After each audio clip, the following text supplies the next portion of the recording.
saya terhadap kondisi bangsa saat ini adalah darurat.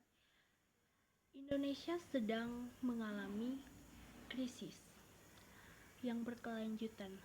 Fokus saya adalah pada dua permasalahan alam yang paling mendesak.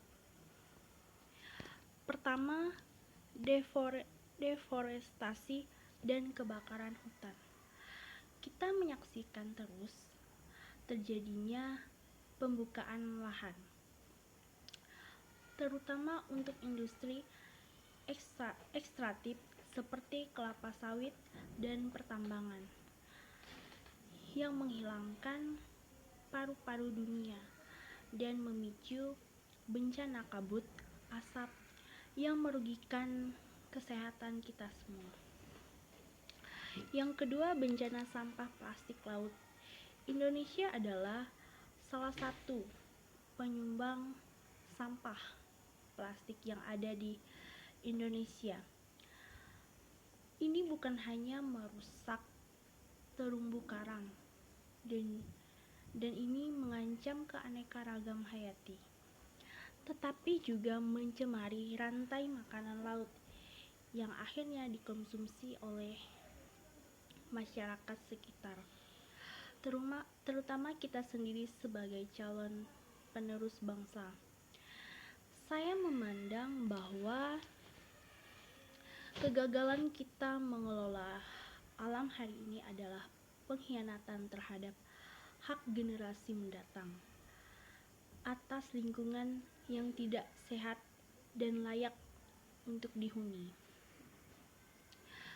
Analisis kritis akar persoalan, yaitu analisis yang tajam dan berbobot intelektual. Setelah mengamati kondisi ini,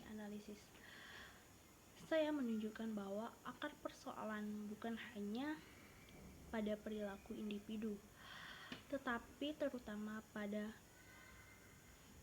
tiga akar struktural: paradigma ekonomi dan ekstraktif, the road of growth.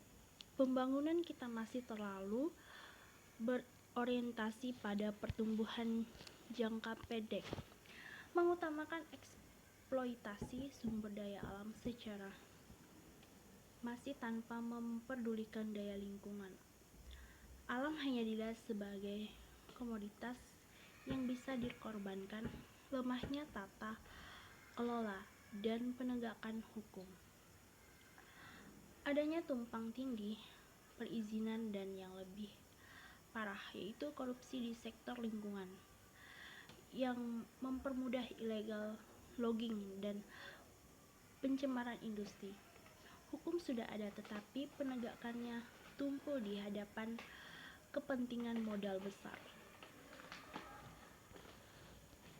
Literasi lingkungan yang rendah, kurangnya pemahaman holistik tentang ekologi dan sistem sirkular di berbagai lapisan masyarakat, yang berakibat pada resistensi terhadap perubahan perilaku, misalnya dalam pemilahan sampah.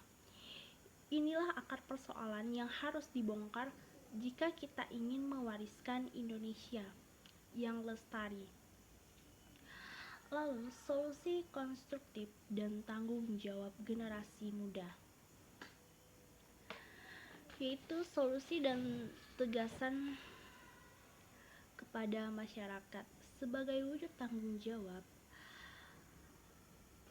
Tentunya saya menawarkan solusi konstruktif yang transformatif, yaitu kebijakan berbasis ekologi. Pemerintah mendesak untuk beralih dari ekonomi ekstraktif menuju ekonomi sirkular dan berkelanjutan.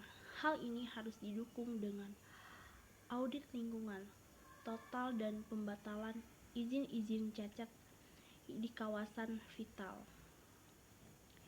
Inovasi teknologi untuk transparansi generasi muda harus menggunakan kecerdasan intelektual kita untuk mengembangkan dan menerapkan teknologi, seperti pemantauan deforestasi berbasis satelit atau AI, dan aplikasi pelaporan pelanggaran lingkungan agar tata kelola alam lebih transparan dan akuntabel.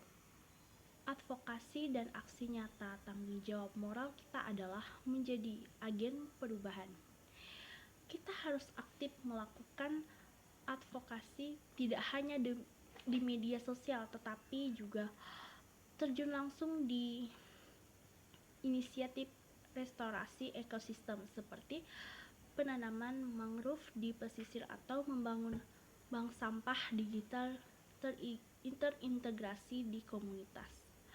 Lalu kesimpulannya, untuk mengatasi krisis lingkungan adalah ujian moral dan intelektual bagi generasi. Kita harus menjadi generasi yang tidak hanya mewarisi masalah, tetapi juga generasi yang berani mengambil keputusan sulit demi berkelanjutan bangsa.